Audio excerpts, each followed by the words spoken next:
창세기 3장 15절 다 같이 한 목소리로 한번 읽어볼까요? 내가 너로 여자와 원수가 되게 하고 너의 후손도 여자의 후손과 원수가 되게 하리니 여자의 후손은 내 머리를 상하게 할 것이요 너는 그의 발꿈치를 상하게 할 것이니라 하시고. 할렐루야. 대천덕 신부님이 계시죠. 지금은 돌아가셨습니다마는 그분이 예수원을 설립을 했습니다. 그분 이름은 토레이 신부신데, 그는 1957년에 우리나라에 오셔서 지금의 성공회대학교, 그전에는 미가엘 신학원이죠, 거기 원장을 하셨고, 또 강원도에다가 예수원을 설립을 했습니다. 그랬다가 2002년도에 별세를 했습니다. 그 대천덕 신부께서 우리 한국 사람들을 보면서 특징을 얘기했습니다. 뭐라고 얘기했냐면 이렇게 얘기합니다. 내가 보기엔 한국은 자신의 참모습에 대한 기억을 잃어버린, 마치 기억상실증 환자 같은 인상을 준다. 한국 사람들 다 얼굴을 보고 그들의 사는 모습들 이거 보니까는 기억상실증 환자 같다는 거예요. 자신의 참모습을 못 보고 있다는 거예요. 그러면서 진정 하나님을 믿는다면 한국 백성들에게 공동의 선, 같이 함께 이룰 수 있는 착한 일에 기여할 수 있는 어떤 특별한 역할을 하나님께서 부여하셨다는 것을 모를 리가 없다라는 거예요. 하나님을 정말 믿는다면 하나님께서 우리 민족, 우리에게 어마어마한 일을 맡기셨다는 걸 안다는 거예요.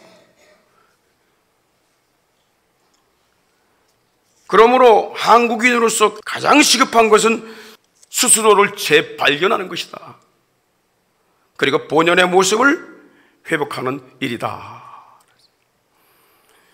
여러분, 한국에 태어난 걸 자랑스럽게 여기시기 바랍니다. 자부심을 가져야 합니다. 우리 잘 몰라서 그렇지 해외에 나가보게 되면 한국이 얼마나 이름이 나는 나라인지 몰라요. 그 전에 6.25 때 미국에 있는 하버드, 예일, 프린스턴, 아이비리그 대학 다니던 이 청년들이 한국에 와서 많이 죽었어요. 4만 7천 명 이상 죽었습니다. 그들이 죽은 그 비석들이 세워진 곳에 보면은 이름도 모를 나라, 들어보지도 못한 나라에서 싸우다가 잠든 자들이 여기에 누워있다고요. 사람들이 한국, 코리아가 어디 붙을지 모릅니다. 그런데 어떤 분이 이런 책을 썼어요. 미꾸라지가 용된 나라. 그 책을 보니까 건설 분야, 전자 IT 분야, 배 만드는 조선기술, 무기 방산산업체, 경제, 이런 것들이 월등하게 세계에 205나라가 있는데 2등, 3등, 4등, 5등, 10등 안에 다 들었어요. 10등 안에. 우연입니까? 저절로 된 것입니까? 우리 모른다는 거예요, 그거를. 세계에서 가장 선교사를 많이 파송한 나라가 미국인데, 여러분, 미국은 인구가 많아서 그렇지 우리나라 인구가 5천만 명이에요. 그런데 두 번째로 많이 파송한 나라가 대한민국입니다. 한국 교회들이 얼마나 많습니까? 목사들이 얼마나 많고 선교사들이 얼마나 많습니까? 저절로 된 것이 아닙니다. 왜 하나님께서 이렇게 한국을 복을 주시는가? 왜 이렇게 하나님께서 은혜를 주시는지 우리가 알아야 된다는 거야. 모르고 있다는 거야. 그냥 내 앞에 먹고 살 것만 위해서 시간만 있으면 어디 놀러 가기 바쁘고, 그 토레이 신부가 보고 한국 사람들 정말 멍청하다, 못 보고 있다는 거 자기를. 이와 같이 우리가 예수를 믿으면서도 예수의 길을 가장 많이 하고, 예수 믿으면 구원받는다, 예수 믿으면 천국 간다, 예수 믿으면 죄산 받는다 얘기를 많이 하면서 가장 모르는 게 있는데 그게 바로 예수입니다. 예수를 몰라요. 저는 오늘 예수님이 누구인가에 대해서 말씀을 드리려고 합니다. 이 성경은 하나님이 행하신 일을 기록한 기적의 책입니다. 만약에 이 성경에서 하나님이 베푸신 기적을 제외해버린다면 이 성경은 다른 사람들이 기록한 책들과 하나도 다를 바가 없습니다. 성경은 3분의 1로 줄일 겁니다. 하나님이 6일 동안 천지를 창조하신 일, 홍해바다를 가르시고 이스라엘 백성들, 그 200만이 되는 백성들을 건너게 하신 일, 하루 동안 태양을 멈추고 여호수아 군대를 승리하게 하신 일, 예수님이 죽으시고 사흘 만에 부활하셔서 승천하신 일, 수많은 기적들이 성경에 기록되어 있습니다. 성경의 기적 중에서 가장 신비스러운 기적이 있는데 그것은 바로 하나님이 사람이 되신 것입니다. 하나님이란 분이, 천국에 있는 하나님이 사람의 몸을 올리고 이 땅에 오신 거예요.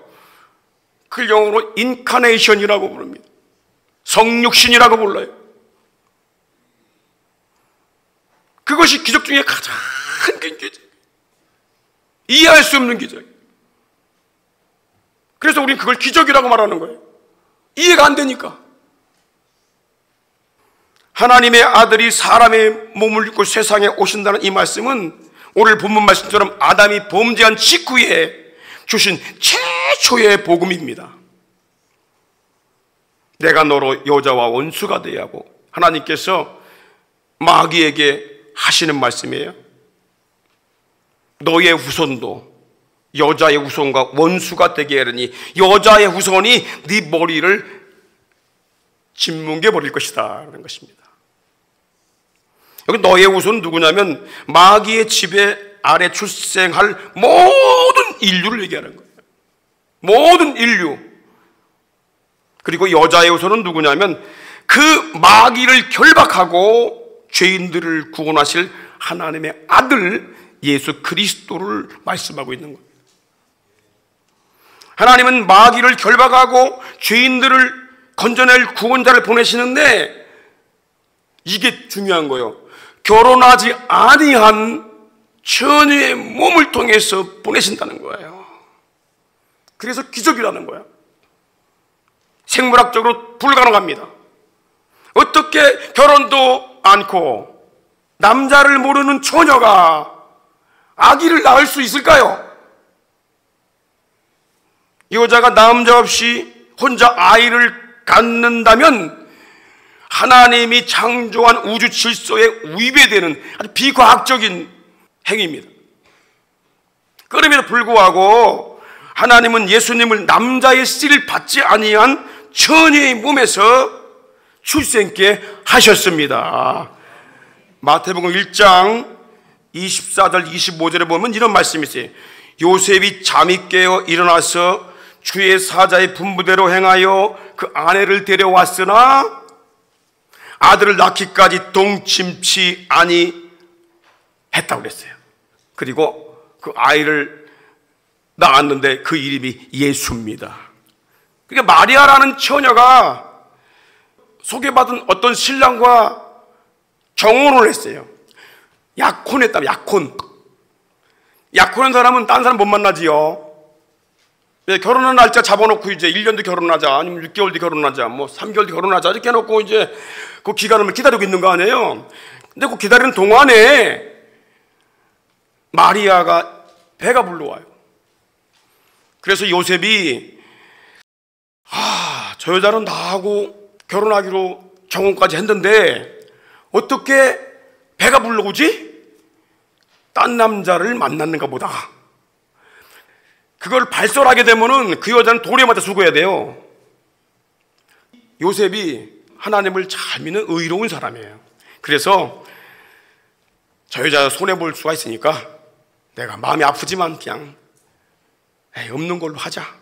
그리고 끊으려고 그렇게 하고 잠을 잤는데 하나님께서 그날 밤에 가브리엘 천사를 보냅니다.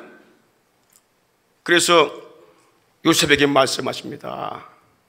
하나님이 주신 말씀을 전달을 해요.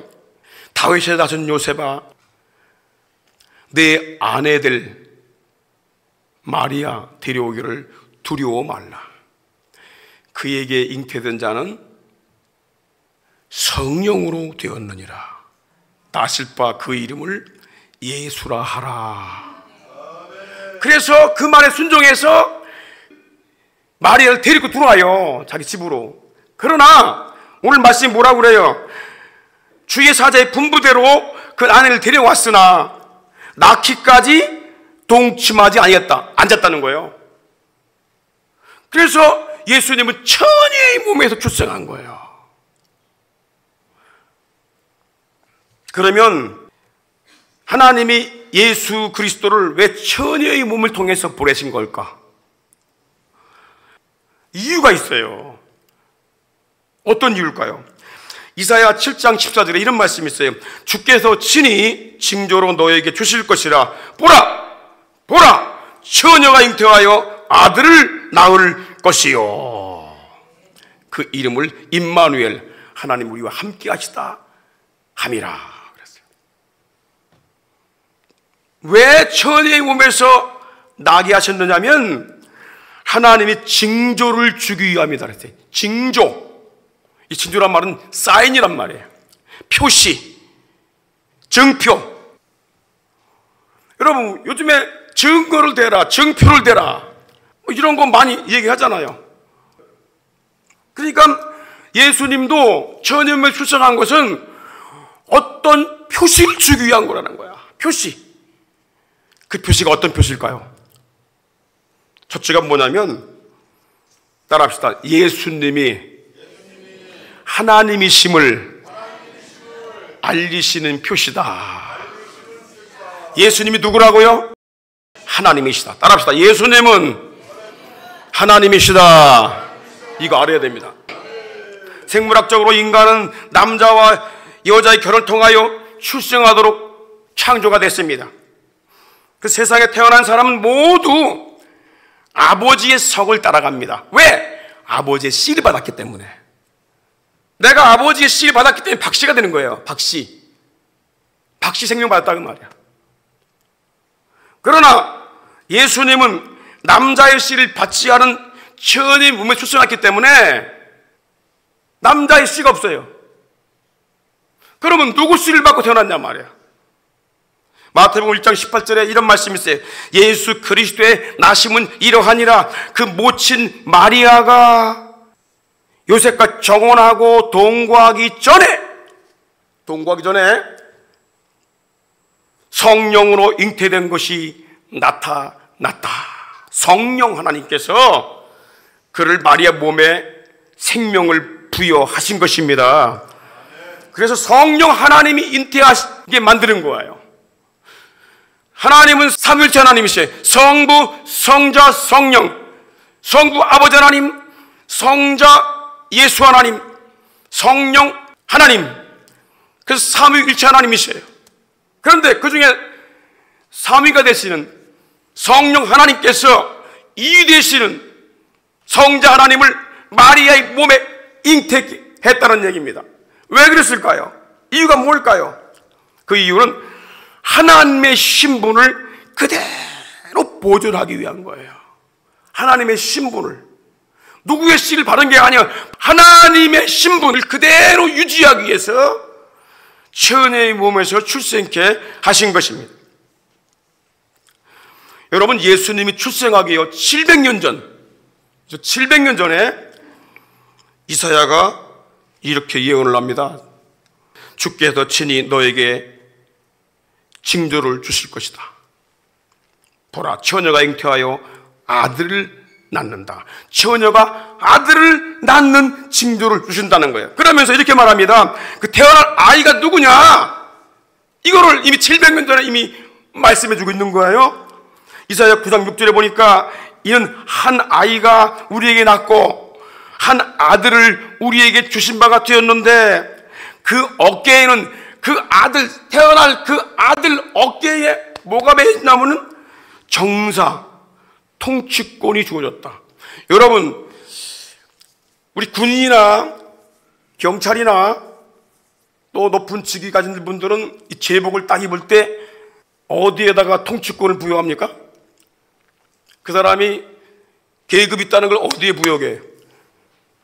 모자에다 부여하죠. 모자에다가 붙여줘요. 별 넷 붙여줘. 모자 벗으면 또 모을 수가 있어. 그래서 어디다가 얹어줘요? 어깨에다가 견장을 붙여주는 거야. 여기다가 별 하나, 별 둘, 별 셋. 이걸 보게 되면 이 사람이 어떤 위치라는 거 드러납니다. 이 어린 아이의 어깨에 뭐가 주어졌냐면 통치권이 주어진 거예요. 통치권이. 정사라고 그래. 정사가 주어졌고 지배권이 주어졌고, 그 아이가 이름이 뭐냐면 기묘래. 기묘. 기묘자. 기묘란 말은 놀랍다, 원더풀, 그 말이야. 기적적인. 그 다음에 못 살아, 상담하고 충고해 줄 수 있는 자다. 그리고 그 다음이 중요합니다. 그 아이가 누구냐? 전능하신 하나님, 영존하시는 아버지, 평강의 왕. 누가요? 이 아이가, 태어날 아이가. 그런데 이 아이가 예수의 이름을 갖고 태어났단 말이에요. 그럼 예수님이 누구냐면 전능하신 하나님, 영존하시는 아버지, 평강의 왕. 할렐루야. 여러분, 예수님 누구로 알고 믿습니까? 예수님이 누구인가 알면 그 앞에 굴복할 수밖에 없어요. 여러분, 군인이 말이죠, 사복 입은 어떤 나이 드신 분 앞에 막 까불까불 하고 이렇게 있는데, 이 사람이 나중에 제복을 딱 입고 모자를 탁 쓰니까 중령이야, 중령. 그럼 어떻게 그 다음에 딱 이제는 그 사람 신분을 알게 되면 사람이 달라지는 거예요. 우리가요, 예수 그리스도, 내가 믿는 예수님이 누구인가 알면요, 그분 앞에 우린 달라질 수밖에 없어요. 왜 우리 인간이 변하지 않나?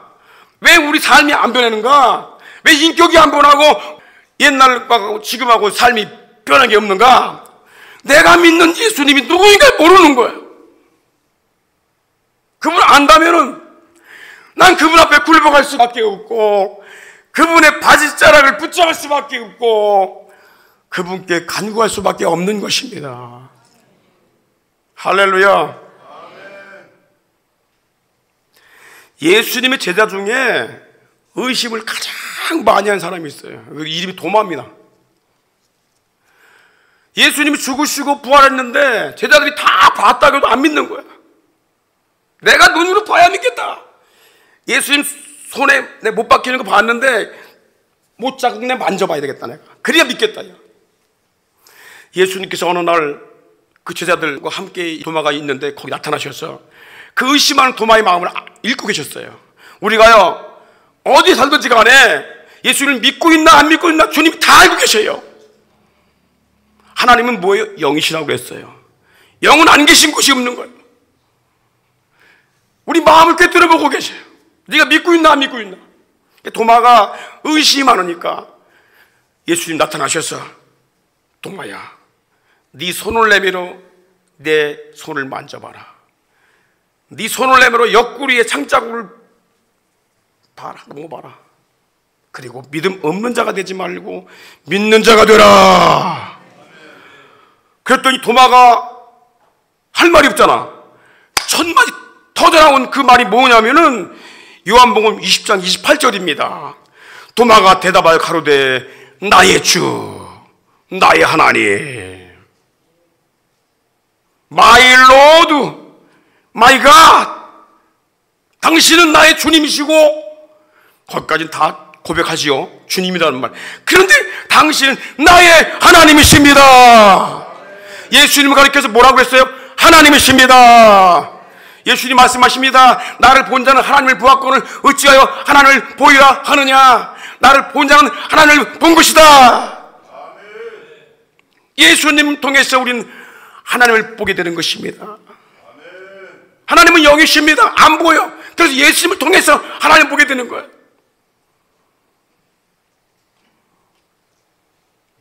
처녀의 몸에서 출생케 하신 것은 예수 그리스도가 하나님이심을 드러내기 위해서, 그 신성을 유지시키고 보존하기 위해서 하나님의 성령으로 잉태케 하신 것입니다. 두 번째, 왜 하나님은 예수님을 처녀의 몸에서 출생케 하셨는가? 따라합시다. 예수는 사람으로서 죄 없는 의인이다. 이 표시를 주시기 위함입니다. 예수님 사람이에요. 사람으로 왔어요. 피가 있고 뼈가 있고, 피곤하면 졸기도 하시고, 배고프면 드시기도 하시고, 눈물도 흘리시고, 인간이란 말이에요. 그런데 죄가 없는 인간이라는 거예요. 세상에 출생하는 모든 사람들은 하나님이 될 수 없고 구원자가 될 수 없습니다. 범죄한 아담의 씨로 출생한 모든 인간은 마귀와 죄와 사망의 덫에 걸려있기 때문에 빠져나올 수가 없어요. 그들은 누구에게 구원받아야 될 존재라고 말이야. 누군가의 구원이 필요한 존재가 바로 우리입니다. 죄의 삭은 사망이라고 선언했듯이 사람이 죽는 건 죄의 결과입니다. 인간 스스로 죄와 죽음의 결과를 바꿀 수가 없어요. 운명을 못 바꿉니다. 우리 스스로 운명 바꿀 수 있다고요? 하나님도 없이 운명 바꿉니까? 그래서 하나님 안 믿는 다른 종교들 보세요. 다 운명론에 그대로 묶여있잖아. 그것이 네 전생의 업이야, 네 운명이야. 바꾸려고 하지 마라. 자신의 죄와 죽음도 운명도 바꿀 수 없는 무능한 죄인들이 다른 죄인들을 구원할 수 있을까요? 죄 용서받는 것은 죄 없는 의인이 죄인을 대신하여 죽을 때 비로소 대속의 죽음이 성립돼서 죄가 용서가 되는 것입니다.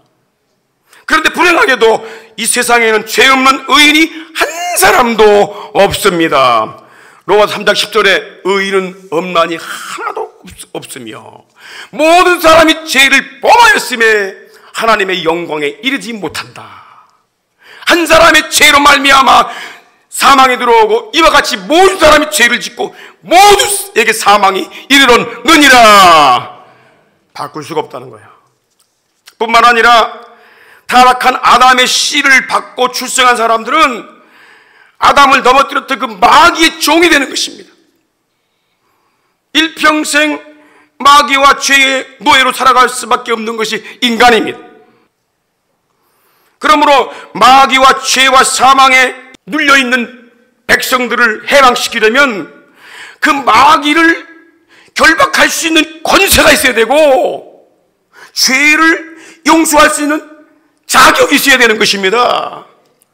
여러분, 우리가 아무리 여기서 누구 감옥에 들어있는 어떤 죄인 용서해 주세요, 용서해 준다고 되는 게 아니야. 그 죄를 용서할 수 있는 자격이 있어야 됩니다. 권세가 있어야 되고. 그래서 대통령이 그런 권세 갖고 있는 거 아니야. 그러니까 특사해가지고 내보내 주는 거 아니야. 대통령이 마음에 드는 사람 내보내.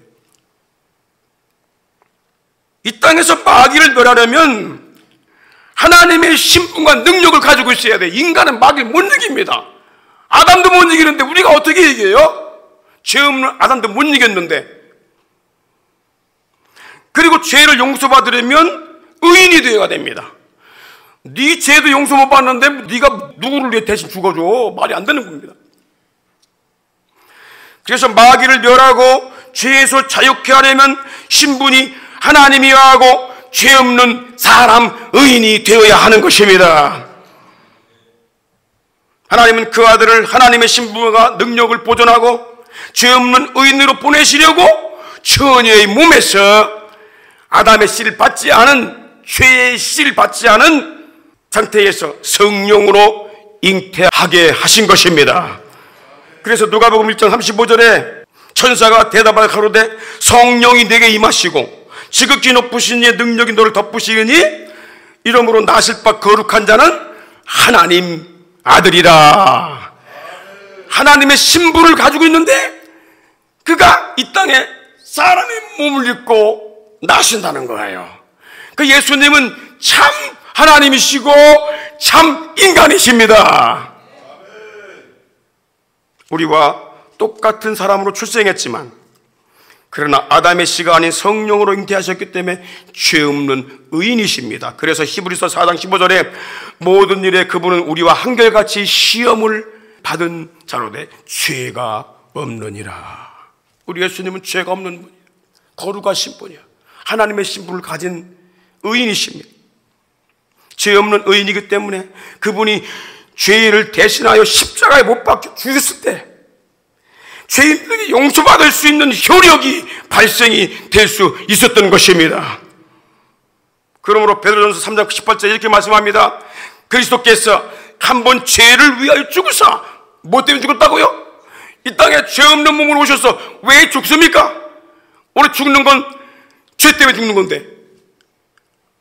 그러나 예수님은 이 땅에 오셔서 죄 없는 몸으로 오셔서 죽었다는 거예요. 왜?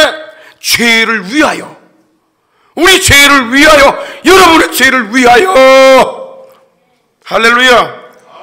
그리고 의인으로서 불의한 자를 대신하였다. 의인으로 오셔서 죄악 속에 빠지고 불의하게 살아가는 이 인간을 위해서 대신 죽임을 당했다는 것입니다. 왜 그랬을까요? 이는 우리를 하나님 앞으로 인도하려 하심이라. 죄가 있으면 하나님께 갈 수가 없어요. 모든 사람이 죄를 범하였음에 하나님의 영광에 이르지 못한다고 했어요. 영광의 나라에 갈 수가 없어요. 그런데 예수님께서 죄 없는 몸으로 오셔서 대신 죄를 갚아주셨기 때문에 누구나 그 예수의 피의 공로, 죽음의 공로, 그걸 믿는 자는 다 죄가 용서가 되고 하나님의 아들딸이 되는 줄 믿으시기 바랍니다. 영접하는 자, 그 이름 믿는 자들에게는 하나님의 자녀가 되는 권세를 주셨다고 했습니다. 하나님의 자녀이기 때문에 우리는 이 땅 끝나는 날 영생의 나라로 들어갈 수가 있는 것입니다. 할렐루야. 여러분, 죄 없는 그리스도 의인의 예수의 피가 우리의 더러운 죄와 저주에서 다 건져내시는 줄 믿으시길 바랍니다. 세상에 수많은 종교들이 있습니다. 이단들이 있습니다. 그들이 구원자가 될 수 없는 결정적인 이유가 있습니다. 그들은 신분이 하나님도 아니고 의인도 아니고 모두 마귀 아래, 죄 아래 붙들린 종된 죄인들이기 때문입니다. 그래서 구원자될 수 없는 것입니다. 얼마나 많은 사람들이 이단에 빠졌는지 몰라요. 한 25만 명이 빠졌어. 여러 종류들이 많죠. 그들은 속고 있는 것입니다. 왜? 인간은 구원자가 될 수 없어요. 신분이 죄인이야. 예수님은 하나님의 아들, 그리스도, 그리고 죄 없는 의인이십니다. 처녀의 몸에 출생하신 예수님은 하나님이세요. 의인이시기 때문에 마귀를 결박하고 죄를 사하는 권세와 사망과 음부의 키를 가지고 계십니다. 그것을 증명한 사건이 십자가에 죽으시고 부활한 사건이에요. 예수님께서 부활하신 후에 뭐라고 말씀하시는지 아십니까? 내가 곧 살아있는 자다. 전에 죽었었노라. 내가 이제부터 세세토록 살아있어. 사망과 음부의 길을 가지고 있다. 아니, 믿으려면 이왕 이런 예수님을 믿어야지요. 그래서 골로새 2장 14, 15절에 보니까 이런 말씀이 있어요. 우리를 거스리고 우리를 대적하는 의문에 쓴 증서, 율법의 증서, 그걸 다 도말하시고 죄의 목록을 도말하셨다는 그 말이에요. 십자가에 못 박으시고 정사와 권세를 벗어버려 밝게 드러내시고 십자가로 승리하셨느니라. 할렐루야. 십자가로 승리의 길을 가야 됩니다. 그래서 우리는 항상 예수 이름 불러야 돼요. 그리스도 예수가 얼마나 감사하고 고마운 분인지 알아야 됩니다. 그러나 예수가 어떤 분인가 알아야 되거든요. 깊이 알아야 돼요. 주 예수를 깊이 아는 것이 능력입니다. 뭘 받는 게 능력이 아니라 예수를 깊이 아는 것만큼 우리는 그분의 능력을 받을 수가 있는 것입니다. 마지막으로 왜 하나님은 예수님을 처녀의 몸에서 출생케 하셨는가? 그 이유가 뭐냐면 이겁니다. 따라합시다. 가짜와 진짜를 식별하는 표시를 준 것이다. 진짜와 가짜 얼마나 많아요. 짝퉁도 많고. 항상 여러분 이 좋은 거 있잖아요. 처음에 만들어진 게 참 너무 좋아. 사람들에게 인기가 있어. 그럼 항상 가짜가 나와. 이 세상에 가짜가 나오게 돼 있어. 종교도 마찬가지입니다. 예수님은 마지막 때에 거짓 예수, 거짓 그리스도, 거짓 구원자들이 나타날 것을 말씀하시면서 그들에게 미혹되지 말라고 말씀하십니다. 쫓아가지 말라고 말씀하세요. 마태복음 24장 5절에 보니까 많은 사람이 내 이름으로 와서 이르되 나는 그리스도라 하여 많은 사람을 미혹해 하리라 그랬어요. 누가복음 21장 8절에 보니까 미혹을 받지 않도록 주의하라. 많은 사람이 내 이름으로 와서, 예수 이름으로 와서 내가 바로 예수야, 내가 그리스도야 라고 하면서 내가 가까웠다고 사기를 친다는 것입니다. 절대 쫓지 말라고 말씀하세요. 사람들은요 별미를 좋아해요. 그것처럼 항상 듣던 말씀, 아유 또 그 말씀이네, 그보다 딴 말씀 좀 없나? 그러다가 이단들이 하는 말에 쏙 빠져갖고 빠져가는 거예요. 진리가 아닌 곳에 미혹되는 죄악의 쓴뿌리를 갖고 있어요. 바른 말 듣지 않고 가려운 곳만 긁어주는 말만 듣는데 이걸 사단에게 속는 것입니다.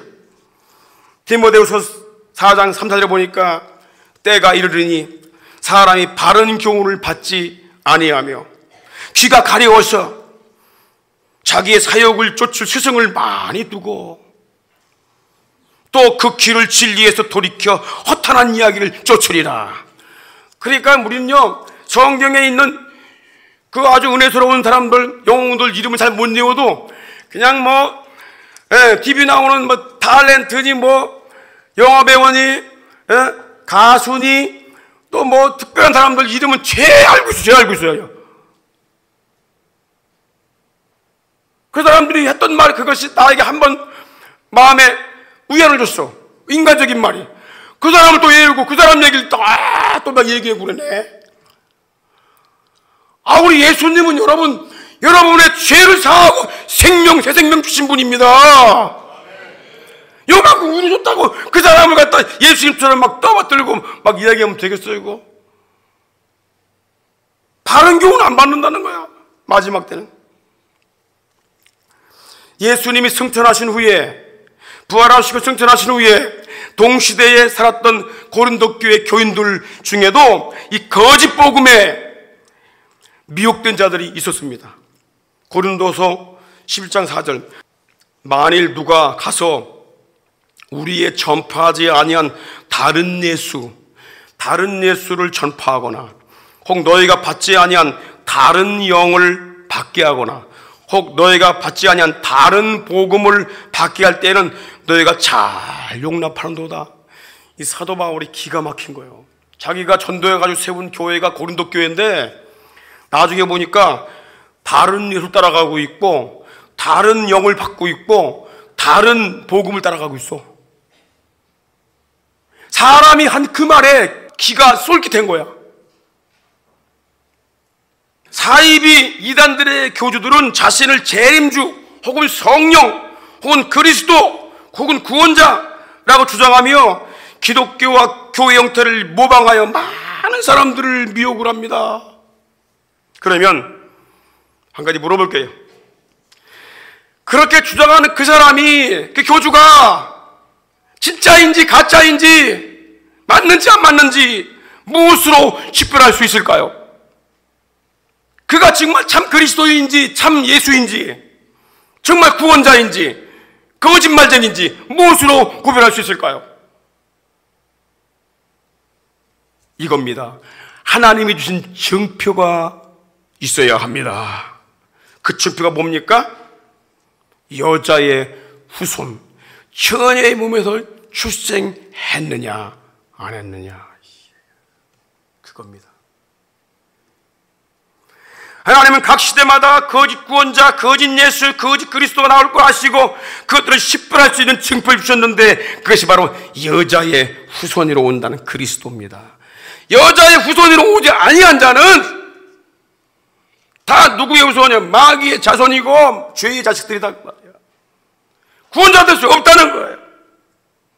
세상에 구원자로 보내신 자는 처녀의 몸에서 출생하신 오직 그분밖에 없다는 것입니다. 남자의 씨를 받고 출생한 인간은 어느 누구도 구원자가 될 수 없습니다. 왜? 만약 여러분들 부모로부터 출생한 자가 내가 그리스도고 내가 구원자다 라고 주장한다면 그는 종교를 빙자한 사기꾼입니다. 왜? 너 아버지가 있잖아. 이 누구누구가 또 안 누구누구가 하나님이 보내신 예수다. 거짓말을 얼마나 많이 시키지 몰라. 이 사람이 참 감담나무다. 그 사람 아버지가 있어. 그럼 가짜란 말이에요. 아담의 씨를 받고 태어난 가짜란 말이에요. 죄인이란 말이에요. 근데 우리 예수님은 뭐예요? 하나님께서 처녀의 몸을 통해서 하나님의 신분을 그대로 가지고 올 수 있도록 성령으로 잉태가 되신 분이십니다. 하나님이 구원자로 세우신 그리고 인친자는 오직 예수밖에 없습니다. 예수님이 출생한 후에 요단강에서 세례받으실 때에 세례 요한에게 그리고 그 당시에 모인 사람들에게 분명하게 알려주십니다. 이 사람은 내 사랑하는 아들이요 내 기뻐하는 자라. 너희는 그의 말을 들으라. 하나님 말씀하신 거예요. 예수님도 요한복음 6장 27절에서 인자는 나는 아버지의 인침받은 자야. 그런데 전이 몸에서 출생하지도 아니한 죄인이 내가 구원자다, 내가 그리스도다, 내가 인침받은 자다 하는 거짓말이라는 거예요. 그래서 사람의 교훈과 종교적 미혹에 속지 말아야 합니다. 그리고 예수를 붙들어야 합니다. 하나님이 천하에 예수 이름 외에 다른 이름을 구원자로 주신 적이 없기 때문입니다. 사도행전 4장 12절에 다른 이름으로는 구원을 얻을 수 없나니 천하에 구원을 얻을 만한 다른 이름을 우리에게 주신 일이 없음이니라. 할렐루야. 죄인이 마귀와 죄와 율법과 사망에서 해방되고 죄사함 받고 구원을 얻을 수 있는 것은 종교적인 도를 닦고 선을 행하고 깨끗이 살고 많은 무슨 좋은 일을 한다고 해서 되는 것이 아닙니다. 감옥에 있는 죄수는 어떤 노력을 해도 죄인입니다. 세상의 종교와 교주들이 구원자가 될 수 없는 이유, 그들이 나빠서가 아닙니다. 그 종교가 나빠서가 아닙니다. 그 종교와 그들은 마귀를 결박할 능력과 죄를 용서할 자격이 없기 때문입니다. 자격 문제입니다. 종교가 나쁜 게 아니에요. 다 좋은 얘기하잖아. 그런데 그들은 천국 갈 수 있는 길을 열 자격이 없고 죄사함 받을 수 있는 길을 열 수가 없고 그들은 마귀를 이길 수 있는 능력이 없습니다. 오직 주 예수 그리스도뿐인 걸 믿으시기 바랍니다. 요즘에요 네 종교나 내 종교가 다 같다고 그러고 네 종교에도 구원 있고 내 종교도 구원 있고 다 구원이 서로 인정하고 살자. 그래서 종교 다원주의가 나오고 있어요. 그래서 다 여러 종교하고 다 손 붙잡고 우리는 하나다 연합하면서 속는 것입니다. 예수님을 욕먹이는 거예요. 예수님을 무시하는 것입니다. 예수님만이 하나님의 아들 그리스도이십니다. 그분은 영원전부터 계신 하나님이셨고 점과 흠이 없으신 의인이십니다. 그래서 예수님은 이렇게 말씀하세요. 요한계시록 22장 13절에 난 알파와 오메가요. 알파와 오메가는 얘기 뭐냐면 영어로 말하면 A 그리고 Z 그 말이야. 알파벳 첫 글자와 끝 글자다. 난 처음과 끝이다. 처음과 나중이다. 시작과 끝이다. 처음에도 예수고 끝도 예수다. 요한계시록 맨 마지막 여러분 구절에 뭐라고 되어 있어요? 아멘 주 예수여 오시옵소서. 끝도 예수입니다. 예수로 시작했다가 육신의 욕망으로 끝나지 말고 예수 시작했다가 인간적인 방법으로 끝나지 말고 예수로 시작해서 예수로 끝나야 될 줄 믿습니다. 할렐루야. 디모데전서 2장 5절에 이런 말씀이 있어요. 하나님도 한 분이시고 하나님과 사람 사이의 중보도 한 분이시다. 그분이 누구시냐? 사람이신 예수 그리스도시다. 할렐루야. 우리 한 구절 여러분 성경 한번 찾아보겠습니다. 그리고 마치겠습니다. 히브리서 2장 14, 15절 시작. 자녀들은 자 자녀들이 누굽니까? 우리를 얘기하는 거야. 하나님의 자녀들. 우리들은 뭐에 속해 있어요? 혈과 육. 혈과 육이 뭐죠? 몸을 가지고 있다 그 말이야. 몸을 육체를 가지고 있다 그 말이야. 그런데 그 다음에 시작. 그도 또한 한 모양으로 혈육에 함께 속하시면 그가 누굽니까? 그는 예수님을 얘기하는 거야. 예수님이 한 모양으로 혈육에 함께 속하심은 사망으로 말미암아 사망의 세력을 잡은 자 마귀를 없이 하시며. 자 거기까지. 자 예수님이 이 땅에 우리와 같은 모양으로 오셨어요. 속했다 그 말이야. 왜요? 사망으로 말미암아 뭘 잡고 있어요?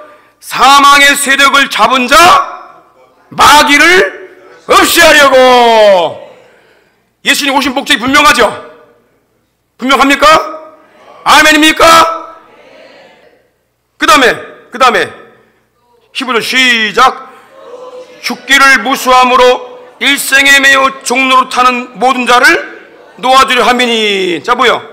죽기를 무서워해. 누가? 우리 인간이 죽기를 무서워. 일평생 종노릇하고 죽음의 종노릇하고 있어. 마귀와 죽음의 종노릇하는 모든 자들을 놓아주려고 이 땅에 예수님이 사람의 몸을 입고 우리가 똑같은 몸을 입고 오신 것을 믿으시기를 바랍니다. 바랍니다. 여러분은 예수님께 속한 표시가 있습니까? 하나님의 자녀가 됐다는 표시가 있습니까? 내 안에 예수뿐입니다. 예수가 들어와야 됩니다. 예수가 주인이 되어야 됩니다. 여러분 가정에도 주인이 되고 여러분 삶의 인생 속에 오직 주 예수 그리스도가 주인이 될 수 있기를 주님으로 축원합니다. 온천하 만민들이 들어야 할 이 기쁜 소식, 생명의 주 예수 그리스도의 기쁜 소식을 오늘 대신의 강단에서 선포해 주시고 우리에게 생명의 말씀으로 축복하신 우리 하나님을 찬양합니다. 아멘. 오늘 이 메시지가 대한민국 전역과 온 세상 모든 열방의 족속들에까지 전파되게 역사하여 주시옵시고 아멘. 사용하여 주시옵시고 아멘. 주님 영광을 받아 주옵소서. 아멘. 절대로 좌우로 치우치지 말고 뒤돌아보지 말고 아멘. 믿음의 주요 또 온전케 하시는 이인 우리 주님 예수 그리스도를 바라보게 하여 주시고 아멘. 굳게 붙들게 하시고 아멘. 그 안에 거하게 하여 주시옵시고 아멘. 주 안에서와 그 입의 능력으로 살아나가는 승리하는 이 모든 믿음의 식구들 되게 하여 주시옵소서. 아멘. 모든 한국 교회가 되게 하여 주시옵소서. 아멘. 모든 전 세계 교회가 되게 하여 주시옵소서. 아멘.